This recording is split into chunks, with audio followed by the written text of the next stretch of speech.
2025, a year that wasn't without challenges, but the beginning of the rebound of Zambia's economy. We begin by looking into the mining sector, a sector that covers so much of what this country needs to grow as an economy.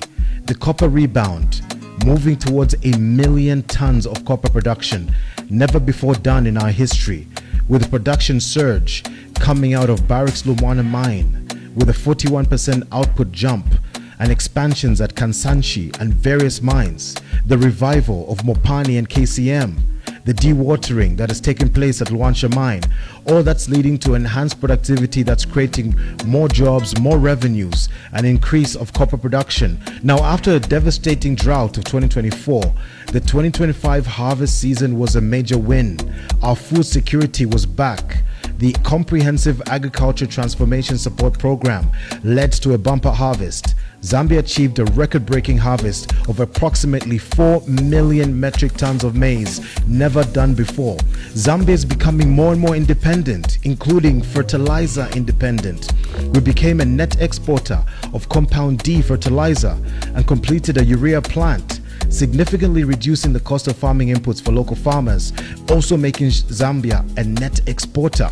The surplus that we produced allowed us to export to our regional neighbors, ensuring that we are providing not only for ourselves and our needs, but to our neighbors, generating more non-traditional exports. Zambia's macroeconomic stability is on course, with Zambia reaching a historic breakthrough, having successfully restructured 94% of our external debt. The impact is this: removed the default tag that hung over our country since 2020. It lowered the interest burden of our treasury, freeing up billions of kwacha for social spending and infrastructure. Investor confidence is at an all-time high, with credit ratings agencies making it cheaper and easier for Zambian businesses and government to access international capital that we need to grow our economy. Our revenue collection has risen, with domestic revenue increasing to over 21% of GDP, proving that the Zambia Revenue Authority is becoming more efficient at capturing value without raising taxes. Our currency is becoming stronger and more stable. Our interest rates are moving in the right direction, ensuring that more businesses have access to affordable capital, and that is moving. Our GDP growth performance is beating estimates, even in the midst of a load shedding crisis that's diminishing our productivity.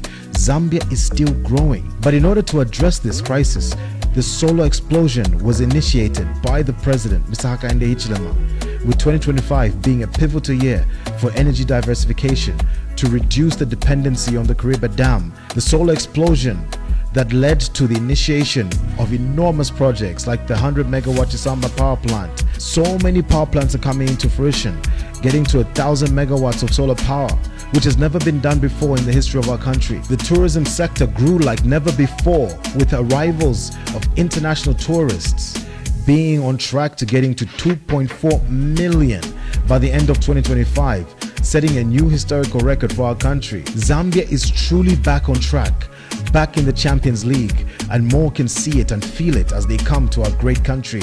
Construction and manufacturing also had enormous growth, projected to exceed 6%, supported by massive infrastructure projects like the Lobito Corridor and increased residential, fueled by mining-driven demand. Infrastructure is on the rise, with the revitalization of the Tazara Corridor, the rail line, the Prosperity Belt. It's coming through. You saw the announcement of the Chinese premier when he came to Zambia and how this is moving towards fruition. The Lusaka-Ndola dual carriage, which is moving right on track, with more strategic routes in various provinces. The northwestern province is opening for the first time, where you can drive from Landless Corner all the way up to Mutanda, and many other routes in the north, in the east, in the south. The capital market saw enormous growth, with the best performing stock exchange in the world. The Lusaka Securities Exchange exceeded 55% growth in the space of a year. And what's more exciting is that $2 billion companies came into that valuation range on the exchange, meaning we're creating more wealth for investors than ever before, including our own people.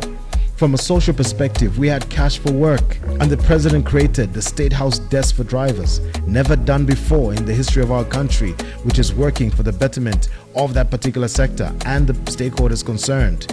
Now, what's next for our country? more energy, more productivity, more factories, more mines, more jobs, more meleki. It's Zambia Kumukaka. We are heading in the right direction.